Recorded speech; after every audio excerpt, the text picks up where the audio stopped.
Vamos ler esse texto que nos diz o seguinte: tão somente ser forte e muito corajoso, para teres cuidado de fazer segundo toda a lei que meu servo Moisés te ordenou. Dela não te desvie, nem para a direita, nem para a esquerda, para que sejas bem-sucedido por onde quer que andares. Não cesse de falar deste livro da lei, antes medita nele dia e noite, para que tenhas cuidado de fazer segundo tudo quanto nele está escrito. Então farás prosperar o teu caminho e serás bem-sucedido. Não te mandei eu ser forte e corajoso. Não temas, nem te espantes, porque o Senhor, teu Deus, é contigo por onde quer que andares. Palavra do Senhor. Esse mês da reforma nos lembra da importância e da centralidade da palavra de Deus. O que veio ser a reforma protestante? A reforma protestante acontece em 1517 com a iniciativa de Martim Lutero de pregar na catedral da igreja de Wittenberg as 95 teses. Ele se preocupa em denunciar tudo que havia de errado dentro da igreja, e ele preocupa-se em denunciar tudo que estava de contrário à palavra de Deus. Martim Lutero começou um movimento de transformação da igreja. Martim Lutero começou um movimento que era para restaurar a igreja, a fim de que ela fosse aquilo para o qual ela foi criada. Uma igreja que tem a palavra de Deus como centro de tudo. Uma igreja que não é guiada por tradições humanas, que não é guiada por vontade de concílios, que não é guiada pela vontade do Papa ou de qualquer autoridade religiosa, mas uma igreja que vai ser guiada pela palavra de Deus. A reforma é para voltar à forma. A reforma não é uma revolução. Para nós protestantes, para nós evangélicos, a reforma tem uma importância porque ela nos lembra que essa divisão aparentemente danosa naquele primeiro momento trouxe de novo a igreja para o rumo da palavra, para o rumo daquilo que era o propósito de Deus, obediência à sua palavra. É por isso que nós somos considerados o povo da Bíblia, o povo que tem a Bíblia como a coisa mais importante, mais central para a nossa existência. É por isso que eu quero falar com você, meu irmão, olha para mim, preste atenção, eu quero falar sobre o poder da palavra, o poder que a palavra tem para reformar a nossa vida, o poder que a palavra tem para transformar a nossa existência, porque a reforma é um chamado a uma volta à profundidade da palavra de Deus. Há uma necessidade de nós sermos como crentes bereanos, que têm a palavra de Deus como a coisa mais importante para guiar a nossa vida.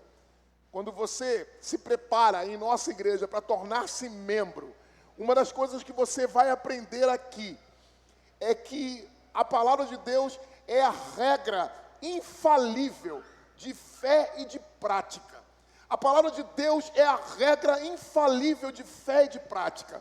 A palavra de Deus não é opiniões humanas, não trata-se de opiniões humanas. Quem escreveu a Escritura não escreveu a Escritura baseado naquilo que pensava, naquilo que era importante para si mesmo. Quem escreve a palavra de Deus, escreve inspirado por Deus. A palavra de Deus é central para esse povo aqui, que é presbiteriano.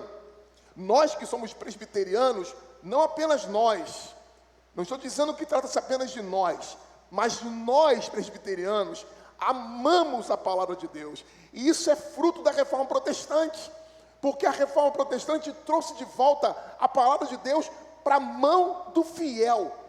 A palavra de Deus foi ensinada.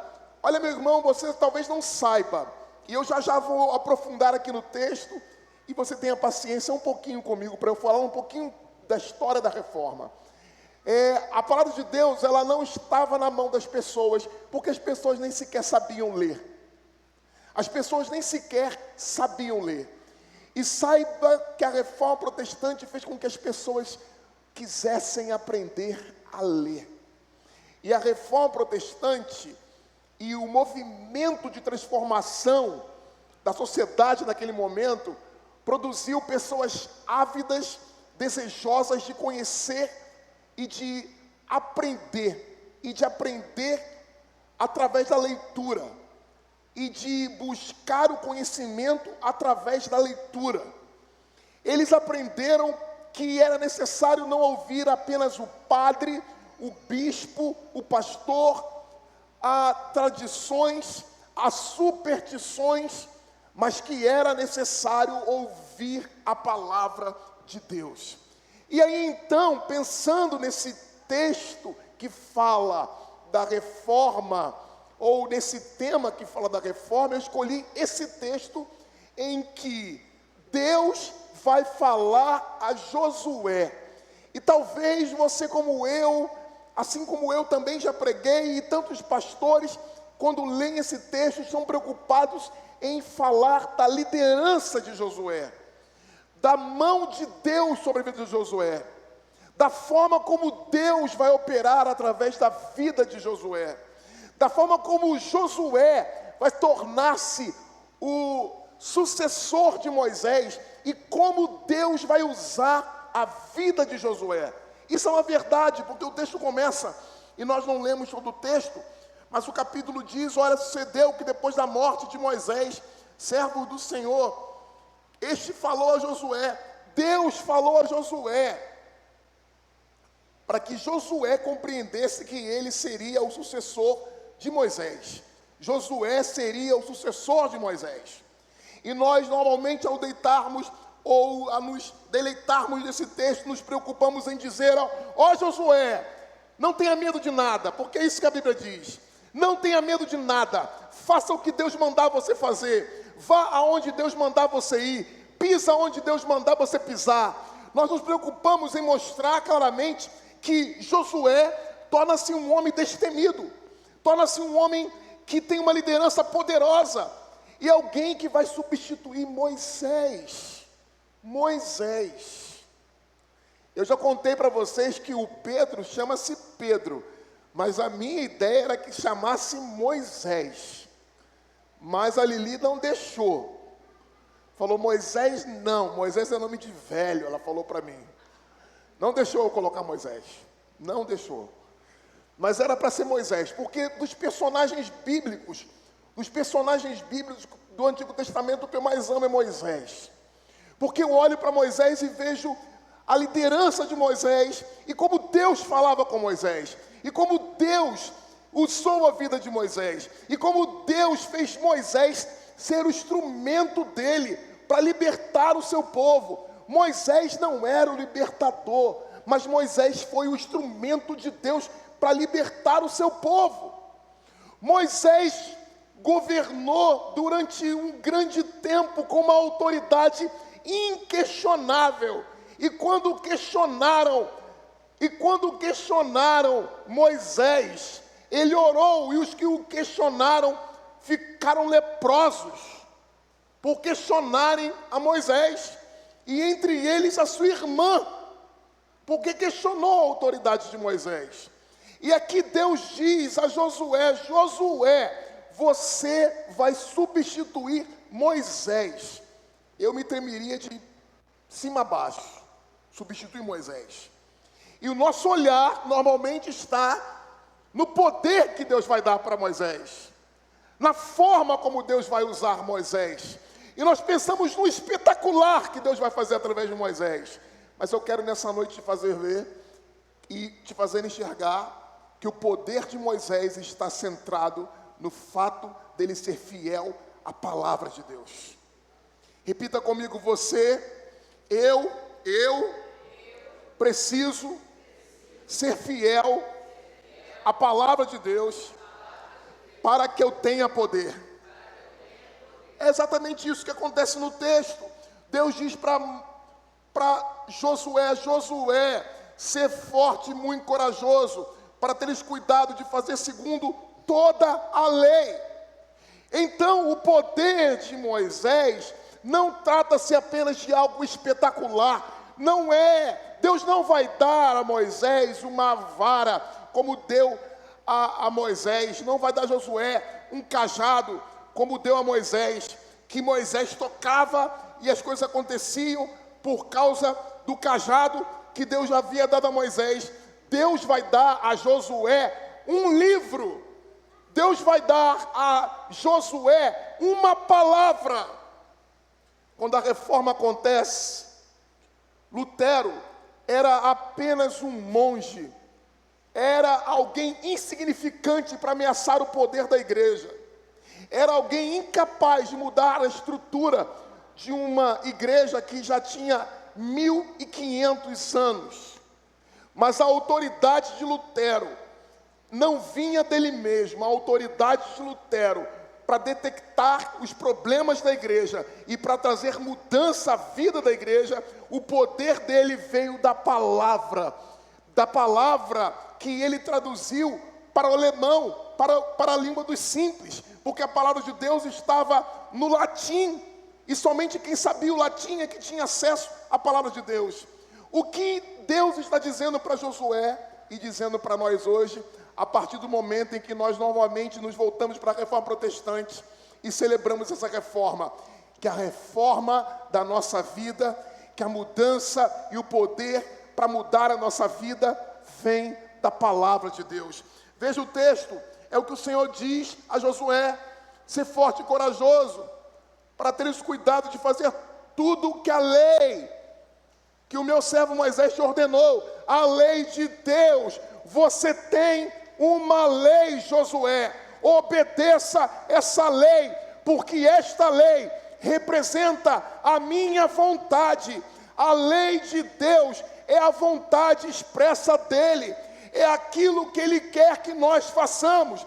Nós vivemos numa sociedade sem leis, sem regras, que as leis são quebradas, que há uma relativização da lei, que há uma banalização das regras, que as pessoas querem viver num mundo sem regras, sem leis, sem princípios, sem valores. As pessoas querem tornar a vida, e acreditam que a vida boa é a vida que não tem limites, é a vida que não tem regras, é a vida que não tem leis. Mas nós, olha para mim, nós temos uma lei. E sabe o que Deus fez através de Jesus Cristo, no poder do Espírito Santo? Nos deu poder para viver essa lei. Nós temos agora poder para viver essa lei. E muitos cristãos ainda acham que podem justificar os seus pecados ou justificar as suas fragilidades, dizendo que a lei de Deus é inalcançável, que a lei de Deus não é possível de ser cumprida, que a lei de Deus não é acessível a nós, sendo que o próprio Antigo Testamento vai dizer: olha, a lei de Deus não está no lugar alto que você não possa alcançar, ela não está inacessível para que você não possa viver. A lei de Deus não é pesada, a lei de Deus não são mandamentos pesados, impossíveis de serem cumpridos. A nossa natureza de pecado foi substituída por uma nova natureza, onde nós nascemos de novo. Nós somos novas criaturas. Diga comigo: eu sou nova criatura. Isso significa dizer que o que está dentro de você agora é um princípio ativo de vida, que dá a você poder para viver essa palavra de Deus, que dá a você o poder para existir e resistir ao pecado e viver a palavra de Deus. É isso que ele está dizendo para Josué. Eu quero dizer para você que Deus não nos dá regras e não nos faz exigências que são impossíveis para nós. Quando alguém diz: olha, mas então nós podemos nos tornar perfeitos? Não, nós não podemos seguir a lei de tal forma que façamos isso de forma plena, absoluta, total. Mas os nossos pecados precisam acontecer, e quando nós quebramos a lei, isso precisa acontecer de forma circunstancial, porque nós pertencemos a Deus. Porque o nosso coração está cheio da lei de Deus. Porque o nosso ser foi tomado pela palavra de Deus. Então a reforma não trata-se apenas de nós falarmos do que aconteceu no passado, do que aconteceu com os reformadores, do que aconteceu com a igreja, das mudanças que aconteceram através da igreja que agora tornou-se evangélica, que tornou-se protestante, que tornou-se uma igreja que centraliza-se na palavra. Trata-se de hoje, da prática da palavra. Veja o que o texto diz: ser forte para cumprires, para teres cuidado de fazer toda a lei. Você tem que ser forte, não é para vencer seus inimigos. Você tem que ser forte, não é para subjugar as pessoas. Você tem que ser forte, não para se orgulhar daquilo que você faz, não para fazer aquilo que é para os seus pensamentos algo valioso, algo que te traz algum tipo de arrogância, de soberba. Você precisa fazer tudo isso para que a palavra de Deus seja glorificada através da sua vida e que você honre a Deus com a palavra dele sendo vivida, que você honre a Deus através do seu compromisso fiel com a palavra dele que está dentro de você. Diga amém. Então ele diz: olha, cumpra a palavra que Deus te deu. Mas ele diz mais: olha, Moisés, o teu poder não vem de mágica. Nós enfatizamos o poder, mas eu quero dizer que não vem poder, senão pela palavra. O poder que nós temos, a autoridade que nós temos, recebemos de Deus. Você recebeu também, meu irmão. Você recebeu o poder e a autoridade da parte de Deus, e isso vem da palavra dele. A certeza que você tem para caminhar na tempestade, a certeza que você tem diante das tribulações, a certeza que você tem quando o caminho é difícil, a certeza que você tem quando os adversários se colocam contra você, a certeza que você tem quando as realidades se tornam sombrias, difíceis, ela não vem de você, ela vem da palavra de Deus, ela vem das promessas de Deus, ela vem do que Deus falou, ela vem do que Deus disse e que Ele vai cumprir, porque Ele é fiel. Então vem da lei de Deus. A lei de Deus permanece de pé e nenhuma letrinha, nenhum tio vai ser retirado, porque a palavra de Deus é fiel para ser cumprida e para ser vivida. Amém? Então Deus diz a Josué: não te desvies, nela não te desvie, nem para a direita nem para a esquerda. Então a primeira recomendação de Deus a Josué é: tenha cuidado em fazer toda a lei de Deus. Veja comigo, logo no versículo 7, é o que nós acabamos de dizer: tenha cuidado. Mas ele continua: olha, dela não se desvie. Não se desvie nem para a direita, nem para a esquerda. Não se desvie nem para a direita e nem para a esquerda. Olha, isso é muito bom, hein? Literalmente, pensando no caos político que nós estamos vivendo nesse país, não se desvie nem para a esquerda, nem para a direita, nem para ideologia nenhuma.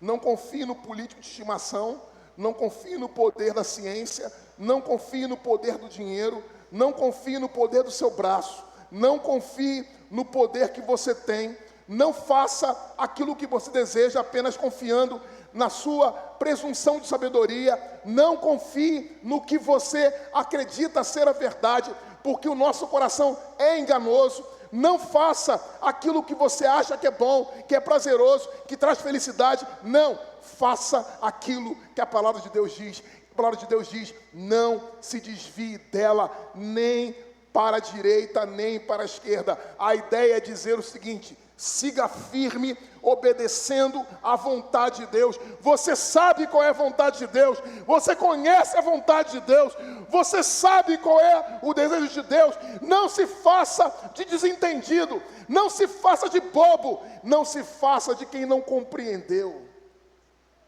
Sabe por quê? O apóstolo Paulo vai dizer em Romanos capítulo 1, que existem duas formas pelas quais Deus se comunica e se revela à raça humana.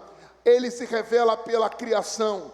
Quando você olha para a natureza, quando você olha para a criação, quando você olha para o mar, quando você chega em Ipanema, senta na areia, você olha para aquilo tudo e você pensa, Deus existe. Quando você vai para Teresópolis e olha para o dedo de Deus e olha a beleza de tudo aquilo, você diz, existe alguém maior. A natureza nos torna indesculpáveis, mas a natureza não é capaz de revelar de forma absoluta e plena sobre quem Deus é. E o que Deus fez então? Ele nos deu a sua palavra escrita. Ele inspirou homens, Ele inspirou mulheres, Ele inspirou profetas, Ele inspirou pessoas que falaram e que falam através da Bíblia ao nosso coração. Quando eu falo falaram e fala, não é que agora estão escrevendo a nova Bíblia. Ela está aqui, 39 livros no Antigo Testamento e 27 no Novo. Mas ela fala hoje através da palavra que é pregada. Ela fala amanhã através da palavra que é lida. Ela fala conosco, nós temos a palavra de Deus. Não se afaste da palavra de Deus. Quanto tempo você gasta lendo a palavra de Deus? Você conhece a palavra de Deus? Se você for ali na minha sala, acho que tem membros que nunca foram na sala do pastor. Depois eu vou perguntar quem nunca foi na sala do pastor e vai ir na sala do pastor. Quando eu era adolescente, a pior coisa do mundo que podia existir é ser chamado na sala do pastor. Agora esses pastores aí, novos aqui, ninguém tem medo de mim nessa igreja, ninguém tem medo de mim. Falar que vai na sala do pastor, todo mundo, vou lá na sala do pastor. Inclusive eu fiquei uma semana fora, minha sala estava uma bagunça. Mas eu vou botar ordem nessa sala do pastor. Mas eu estou falando para você que você for na minha sala, você vai ver a quantidade de livros que lá tem. São muitos livros. São muitos livros. E todos aqueles livros são para aprender sobre a Bíblia. Para aprender sobre Deus. E eu sou pastor há 21 anos. E eu não sei tudo o que preciso saber sobre Deus.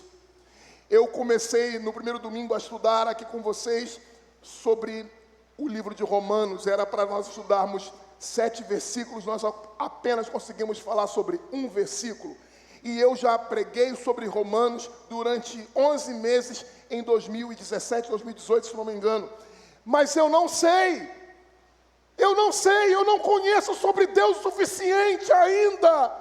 Mesmo tendo conhecido a Deus com 6 anos de idade, e já fazem 43 anos que eu conheço o Senhor, porque quando tinha 6 anos, conheci o Senhor numa escola bíblica, aprendendo a Bíblia, e desses 43 anos, eu nunca deixei de estudar a palavra de Deus, mas eu não conheço ainda, eu não sei ainda, e talvez eu quero morrer aos 100 anos, buscando e entendendo e compreendendo a palavra de Deus, mas eu sei que se eu viver tanto assim, ainda assim, eu não saberei completamente a palavra de Deus, porque é inesgotável a palavra de Deus. Então você não seja arrogante de achar que não precisa conhecer a palavra de Deus. Josué, o seu poder vem de você conhecer a palavra de Deus. Josué, o seu poder vem de você não se desviar da palavra de Deus. Não brinque com a palavra de Deus. Não caçoe de Deus. Não faça-se de estúpido, de sensato. Ouça a palavra de Deus, amém? Então, quando você ouve a palavra de Deus, o que a palavra de Deus mesma diz é que há uma consequência. Qual é a consequência, irmãos? Versículo 8. Antes medita na lei, dia e noite. Não se desvie para a esquerda nem para a direita, para que sejas o quê? Então não se desvie nem para a esquerda nem para a direita, para que aconteça o quê? Vocês sabem ler? Então vamos ler juntos. Vamos lá juntos. Tão somente Vamos lá, 1, 2, 3 e... Tão somente ser forte e muito corajoso, para teres cuidado de fazer toda a lei que o meu servo Moisés te ordenou. Dela não te desvie, nem para a direita, nem para a esquerda. Para quê? Por que às vezes não somos bem-sucedidos? Qual é a regra que está sendo estabelecida aqui? Qual é o princípio que está sendo dito aqui? Se você se desvia para a direita ou para a esquerda, para outro lugar que não é a palavra de Deus, você não vai ser bem-sucedido. Quer ser bem-sucedido, você precisa então manter-se fiel à palavra de Deus. Se a Bíblia está dizendo para a gente que o fato de nós nos mantermos fiéis à palavra de Deus nos faz bem-sucedidos, se nós não somos fiéis à palavra de Deus, o que acontece conosco é que nós somos mal-sucedidos. Quando você se desvia da palavra de Deus, você vai ser mal-sucedido, porque você abandonou a palavra de Deus. O versículo seguinte nos fala o seguinte, leia comigo, primeira frase: não cesses de falar deste livro da lei. Não cesse, primeiro, não cesse de falar. A ordem é clara, não cesse de falar. Eu já falei para vocês que eu tenho uma disciplina rigorosíssima de todos os dias estudar 2 horas por dia. Faça chuva, faça sol, haja problemas, não hajam problemas, tenham crises, circunstâncias difíceis, seja o que for, 2 horas de estudo. Estou doente, 2 horas de estudo. Aconteceu isso, aquilo, outro. Minha vida está confusa, 2 horas de estudo. 2 horas de estudo. É o tempo que eu vou gastar estudando a Bíblia. Porque eu não sei ainda o suficiente, como aqui já disse. Porque eu não devo parar de proclamar, de falar a palavra de Deus. Porque a palavra de Deus precisa inundar as minhas conversas. As minhas conversas têm que ser sobre a palavra de Deus. Eu falo da palavra de Deus. As pessoas não sabem e não entendem por quê, mas eu vivo a palavra de Deus. Eu sou o chato que falo a palavra de Deus. Todo o assunto eu levo para a palavra de Deus, porque eu não tenho outra coisa a fazer senão obedecer e viver e falar a palavra de Deus. Você vai falar na sua escola, você vai falar na faculdade, você vai falar no hospital, você vai falar na porta de casa, com o vizinho que fica com a gaiola lá passeando, com um passarinho, que você conhece essa história. Sempre tem alguém que tem a gaiolinha, passarinho, boa vida, não faz nada. Tem uma mulher que sustenta, sempre tem. Fica à toa, quando você passar por ele, você vai falar sobre a palavra de Deus. Você vai falar sobre a palavra de Deus. Você vai falar sobre a palavra de Deus. Você vai proclamar a palavra de Deus. Olha quem cuida de passarinho, não estou generalizando não, tá? Mas tem um pessoal que cuida de passarinho, é um cuidado com o passarinho. 24 horas cuidando do passarinho, ninguém nada mais faz a não ser cuidar do passarinho. Não cesse de falar a palavra de Deus, inclusive para esse indivíduo, diz para ele, vai ter com a formiga preguiçoso. Palavra de Deus. Não cesse de falar a palavra de Deus, mas diz o texto ainda mais, medita nela dia e noite. Medita nela dia e noite. Ler é diferente de meditar. É igual, gente. É igual. Preste atenção, olha aqui para mim. Olha aqui para mim. Meditar é quando você tira consequências, reflexões. É quando você mastiga. É quando você está ali comendo. Você está ali ruminando.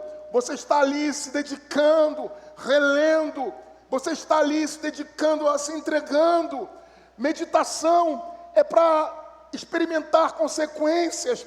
É para ver mudanças, é para buscar transformação. Então você não apenas fala, mas você medita. E você faz isso em que tempo? Em que tempo, diz o texto? Medita nela o quê? Isso é para dizer para a gente que nós devemos meditar na palavra de Deus o quê? Qual é o limite? Não tem limite. É de dia e de noite. É o tempo todo.